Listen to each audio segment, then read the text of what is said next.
Hello' everyone, আকৌ এটা নতুন ৰেচিপি লৈ আহিলোঁ। আজি মই বনাব লৈছোঁ জলফাই টেঙা মিঠা আচাৰ।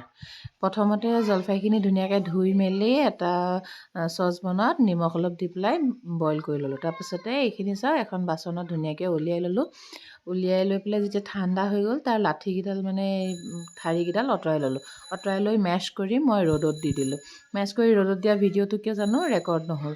তাৰপাছতে এইখিনি জিৰা ধনিয়া এইখিনি গোটেইখিনি মই অলপ ড্ৰাই ৰোষ্ট কৰি ল'লোঁ অলপ গোন্ধটো যাবৰ কাৰণে।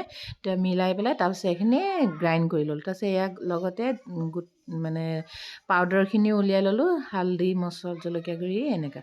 তাৰপিছত এয়া তেল অলপ দি ল'লোঁ, সৰহকৈ অলপ তেল দিব লাগে। তেলখিনি দি পেলাই যেতিয়া তেলখিনি গৰম হ'ল মই এইখিনি যে ৰ'দৰ পৰা আনি থৈছিলোঁ মেছ কৰা জলফাইখিনি এইখিনি তাত দি দিলোঁ। প্ৰথমতে ধুনীয়াকৈ এইখিনি ভাঙি মেলি একদম তাত মিক্স কৰি দিলোঁ, ভালকৈ একদম তেলত মিলি যোৱাকৈ মিলাই ল'লোঁ। তাৰপৰা তল ওপৰ কৰি একদম ধুনীয়াকৈ যেতিয়া গোটা গোটা হৈ আছিলে এইবোৰ চব গোটা চোটাবিলাক ভাঙি দিলোঁ আৰু ভালকৈ। তাৰপাছতে এইখিনি যিখিনি মছলাখিনি যে গ্ৰাইণ্ড কৰি থৈছিলোঁ সেইখিনি তাত দি দিলোঁ। একেবাৰে পাউডাৰ কৰি দিয়া নাই, অলপ খহটা কৰি থৈছোঁ, সেইখিনি তাত ঢালি দিলোঁ। ঢালি দি আৰু যিখিনি পাউডাৰ আছিলে জলকীয়া গুড়ি জিৰা গুড়ি হালধি আৰু নিমখ এইখিনিও তাতে দি দিলোঁ। দি পেলাই একদম ধুনীয়াকৈ মিলাই দিলোঁ, চবৰ লগতে যাতে মিলি যায় তেনেকৈ একদম তেলত মিক্স হোৱাকৈ মিলাই দিলোঁ। তলৰখিনি ওপৰলৈ কৰি ওপৰখিনি তললৈ কৰি এনেকৈ গোটেইখিনি মিক্স কৰি দিলোঁ। তাৰপাছতে মই কি কৰিলোঁ, অলপ গুড় দি দিলোঁ লাষ্টত। যিহেতু মই টেঙা মিঠা আচাৰ বনাই আছোঁ সেইকাৰণে মই তাত গুড় মিলাই দিলোঁ। গুড়খিনি দি পেলাই একদম ধুনীয়াকৈ আকৌ গোটেইখিনি মিক্স কৰি পেলালোঁ।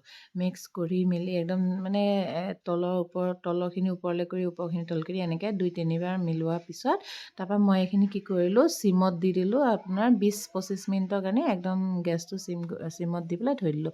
তাৰপিছতে লাষ্টত মই ভিনেগাৰ দিলোঁ। ভিনেগাৰ দি পেলাই যেতিয়া ঠাণ্ডা হৈ গ'ল আচাৰখিনি মই বৈয়ামত ভৰাই দিলোঁ। বৈয়ামটো যে ইমান ধুনীয়া, মোৰ আবাই দিছিলে জানেনে। আবালৈ আপোনালোকে সকলোৱে দোৱা কৰিব দেই, আবাক যাতে বেহেজ নচিব কৰে আল্লাই।